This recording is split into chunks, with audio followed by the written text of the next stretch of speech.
Okay, when we speak about aesthetics, it can often come associated with many stigmas and judgment too, but Trish Hammond is changing conversations in this space and enabling patients to embrace who they are. Trish joins us now for more. Trish, lovely to have your company. I wanted to start our conversation by talking about what stigmas are still associated with the industry at this stage.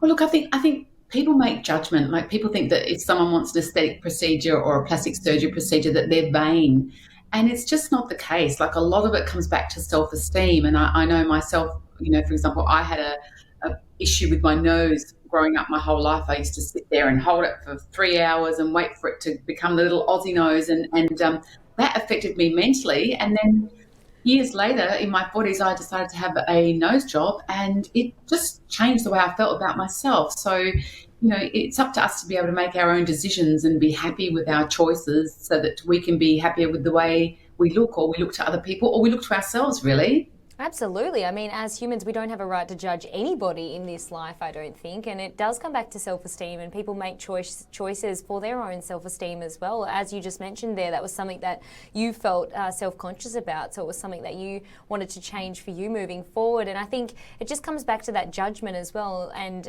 really, I guess, having understanding of what other people are going through too. What change do you want to make in the sector? Look, I think it's really important that the change that we want to make is we want people to realise that whether you're underweight or overweight or somewhere in between, there's problems with body image harm us all, and keep perpetuating the idea that being perfect will bring you happiness and health.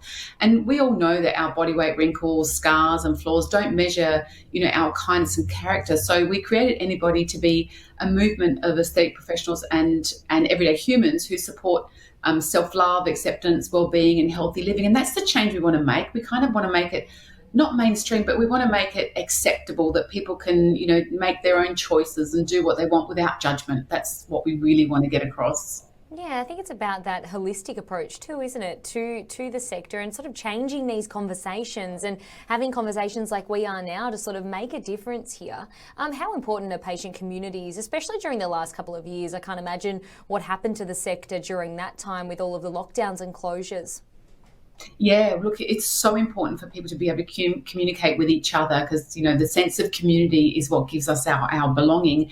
And with all the lockdowns and not being able to go anywhere and all that, like that sense of community is different to what it was years ago. You'd go and have morning tea with a bunch of people, or whatever, whereas now we're getting that community connection online, and in our close Facebook groups we've got amazing patients and people who just want to find out more, or want to share their experience with someone who's concerned about something that's happened to them, and they want to share it with someone. And that those online communities are just so important these days. Oh, wonderful, wonderful stuff. Thank you for coming on to talk about this, a really important conversation. Lovely. Thank you for having me.